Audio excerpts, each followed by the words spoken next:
بسم الله الرحمن الرحیم. یا علیم یا علم الغیوب یا حکیم. سلام خدمت شما عزیزان. موضوع بحث امروز در خصوص یه عده از عزیزانی که میان حالا پیام میذارن، کامنت منفی میذارن یا میان واسهشون سواله که میگن کمک گرفتن به غیر از الله کفر محسوب میشه، یعنی اون شخصی که حالا مشکل داره، گره داره رو زندگیش، باید مستقیم دست به دعا بشه، از خدا کمک بگیره که مشکلش برطرف بشه و اصلا سراغ دعانویس و اینجور مسائل نباید بره. یا یه عده از عزیزان که میان میگن اگر شما بیل زن بودی، باغچه خودت و بیل میزدی، کاری میکردی واسه خودت که رزق و روزیت بالا بره، نمیدونم رونق تو زندگیت باشه، که نخواسته باشی دعا و طلسم یا انگشتر بفروشی و منبع درآمدی باشه واسه. یا یه عده از عزیزان میان میگن دعانویس کار انجام میده یا میخواد گره از زندگی کسی باز کنه، مشکلی از زندگی کسی حل کنه، باید در راه رضای خدا کار انجام بده. خب ببین عزیزان، من حالا یه توضیح کامل بهتون میدم که کاملا شفاف سازی بشه واسهتون. در خصوص اون عزیزانی که میان میگن برای مثال دعا و طلسم کفر محسوب میشه، ببین از اگر این جهان هستی رو شما یه اداره در نظر بگیریم، یعنی کلا یک حاکم و مدیر اصلی این جهان داره که تو این جهانی که الان داریم خودمون زندگی میکنیم میشه رهبر و جهان الهی میشه خداوند. زیر دستای خداوند میشن فرشتگان درگاه الهی، مثل حالا 4 فرشته مقرب، جبرائیل، میکائیل، اسرافیل، عزرائیل، یا موکلین زیر دستشون. دوباره زیر دستای مثلا فرشتگان و خاتمین این جهان میشن مخلوقات، همین انسانهایی که روی هستی دارن زندگی میکنن. خب ببینید از شما وقت زمانی که یه مشکلی دارین، یک درخواستی دارین، مستقیم نمیتونین با رهبر ارتباط برقرار کنین، باید سلسله مراتب طی بشه. برای مثال حالا تو جهان الهی توسط اون حالا شخصی که حالا شما دعانویس، رمال اسمشو میذارین. ببینین اشخاص، من کاری به اون عده‌ای ندارم که حالا خود عده‌ای هستن کار برای مثال چالجرد کتاب مثلا از هر جای پیدا کردن و دعا میزنن، قلم میزنن، هیچ دوره‌ای ندیدن، ریاضتی نکشیدن و چله‌ای پشت سر نگذروندن و دعا میدن دست مردم و ممکنه گره و گرفتگی دیگه هم ایجاد کنه. ولی بین اون عزیزی که اون استادی که دوره گذرونده، چله گذرونده، خب باید فرقی بین اون و یه آدم معمولی باشه. ببینید این جهانم همین صورته. ببینید از طریق مثلا برای مثال یه انسان، یه شخص یه مشکلی داره، چه تو این جهان چه تو اون جهان. ببینید برای مثال شما بخواید تو این جهان مشکلتون رو حل کنین، باید سلسله مراتب رعایت بشه. تو اون جهان الهی هم فرقی نمیکنه. ببین شما میایین سراغ دعانویس با اون حالا دوره‌هایی که گذرونده، ریاضتی که کشیده، از طریق دعا و طلسم که همه اینا خادم و موکل روشون قرار داره، درخواستتون به طبقه بالا به حساب داده میشه. مثلا دعا و طلسم زده میشه، هر دعا و طلسم میبینید قطعا موکلین و خادمین روش. اون دعا و طلسم میره مراحل بالاتر، بعد مثلا حالا ارائه داده میشه توسط موکلین که روش به درگاه الهی. اگر به صلاح اون شخص باشه، مشکل اون شخص حل میشه. اینجور نیست که شما خواسته باشین به صورت مستقیم با خدا ارتباط بگیرید.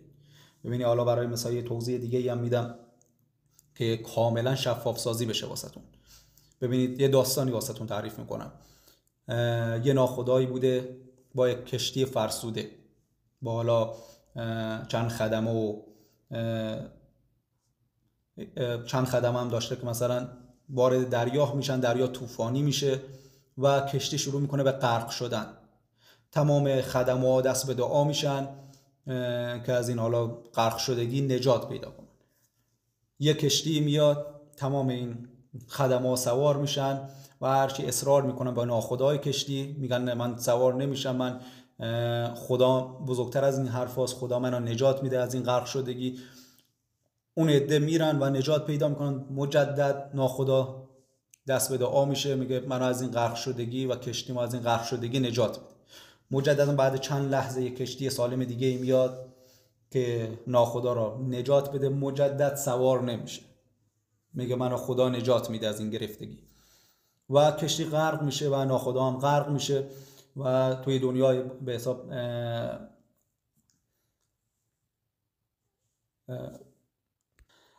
توی عالم دیگه وقتی که طرف میمیره توی بعد چهارم گلایه میکنه نزد خدا که میگه من از انسانات کمک نمیخواستم، دست به دعا شدم که مشکل من از این غرق شدگی منو نجات بدی، ولی جوابی دریافت نشد. خدا هم میگه خب چرا فکر نکردی که اون دوتا کشتی که وقتی که دست به دعا شدی اومدن از طرف من نیومده باشن که از این طور از این غرق شدگی نجات بدن. خب ببینی عزیزان پس نتیجه میگیریم کسایی که به حالا کمک شما میان که گره‌ای از زندگیتون باز کنن یا مشکلی از زندگیتون باز کنن میشن همون دستای الهی. و حالا برای عده از عزیزانی که میگن دعانویس باید در راه رضای خدا کار انجام بده و دعا و طلسم واسه مردم بده که گره از کارشون باز بشه، خب ببینید از اون دعانویسی که میاد این کارا رو انجام میده کلی ریاضت کشیده، علمشا داره، دوره دیده، مثل همون دکتر میمونه، مثل همون پزشک میمونه، مثل همون متخصص میمونه که کلی درس خونده یا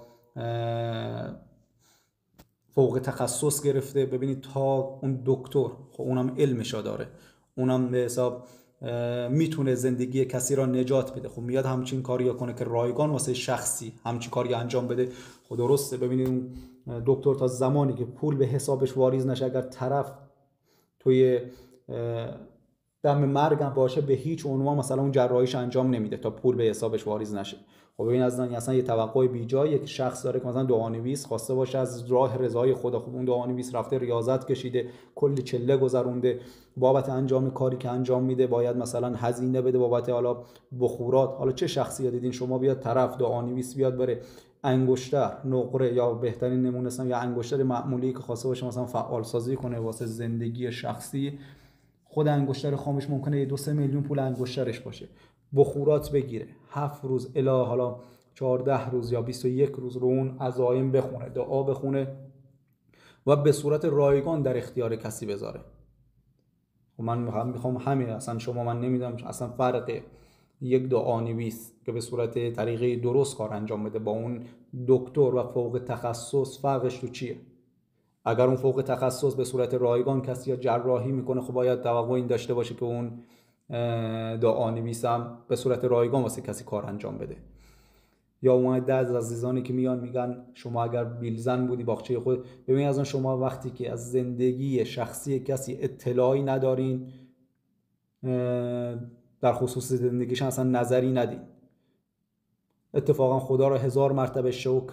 ببین حالا من خودم رو مثال میزنم، من کار با دعانویسای دیگه ندارم، زندگی خیلی مرفه و زندگی خیلی خوبی دارم از لحاظ رزق، برکت، رونق رو کسب و کار و همه چیز راضیم. این دلیل نمیشه که مثلا بیاد طرف بگه آره اگر دعانویس بودی واسه خودت یه کاری میکردی که دیگه نیاز نداشته باشی دعانویسی کنی. خب این اصلا شما یک مقدار بهش فکر کنه اصلا جای خنده داره. شما میایین برای مثال ببینید خب ببینید عزیزان میگن که برای مثال اگر میتونستی کاری میکردی که زندگی خودت خوب میشد دیگه کار دعا و طلسم انجام نمیدادی. خب این اصلا دلیل نمیشه، دلیل منطقی نیست که خواسته شما همچین حرفی ها بزنید. ببینید شخص هسته که مثلا 10 تا کارخونه داره یا اصلا کلا 7-8 تا شغل داره هر روز. این انسان کلا طمع داره، یعنی هر چی که داشته باشه میخواد بیشتر داشته باشه.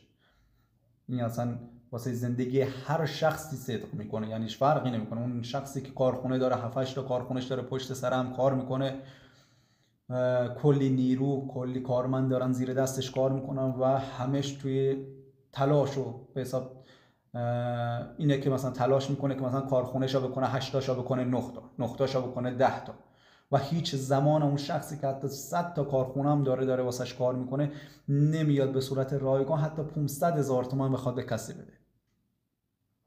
ببینید اینا را در نظر بگیریم، بعد بیاین مثلا حالا کامنت منفی، نظر منفی در خصوص دعانویس و یا زندگی شخصی کسی بدین. و واسه اون عده از عزیزانی که میگن دعا و طلسم وجود نداره یا اصلا این چیزا خرافاته، ببینید دیگه عقیده شخصی اون شخص. اگر واقعا به قرآن، کلام اهل بیت و اینجور چیزا باور داشته باشه شخص، قرآن رو قبول داشته باشه، چیزیه که اصلا کلا تو قرآن اومده، یعنی شما میتونین برین کامل کلام خداست. توی سوره بقره آیه 102 و 103 اومده که 2 فرشته به اسم هاروت و ماروت به زمین اومدن و علم دعانویسی یا جادوگری ها به انسان ها آموزش دادن که انسان ها گمراه شدن و برای حالا زندگی خودشون مثلا بین زنهای همدیگه حساب جدایی مینداختن، زن و شوهر جدایی مینداختن و از راه راست گمراه شدن. بستگی داره که از چه طریقی به این دیدگاه نگاه کنیم. ببینید یا مثال میزنم، شما برین اصلا چیزیه که اومده، یعنی زمان خلافت حضرت محمد ها ساحران اون زمان سحر و جادو کردن واسش، که داخل چای انداختن، یه سنگ بزرگی گذاشتن روش و 4 قول اون زمان نازل شد بابت باطل شدن سحر حضرت محمد. اینا چیزاییه که اومده، میتونیم برین تحقیق کنین بخونین که 4 قول نازل شد. اونم مستقیم ببینید واسه همین میگم سلسله مراتب وجود داره، چه تو زندگی ما انسان‌ها چه تو زندگی پیامبرا. ببینید اونجا هم 4 قول که نازل شد از طریق جبرائیل فرستاده شد به حضرت علی. حضرت علی روی سر پیامبر خوند و اون سحرش باطل شد و از اون مشکلی که داشت رهایی پیدا کرد.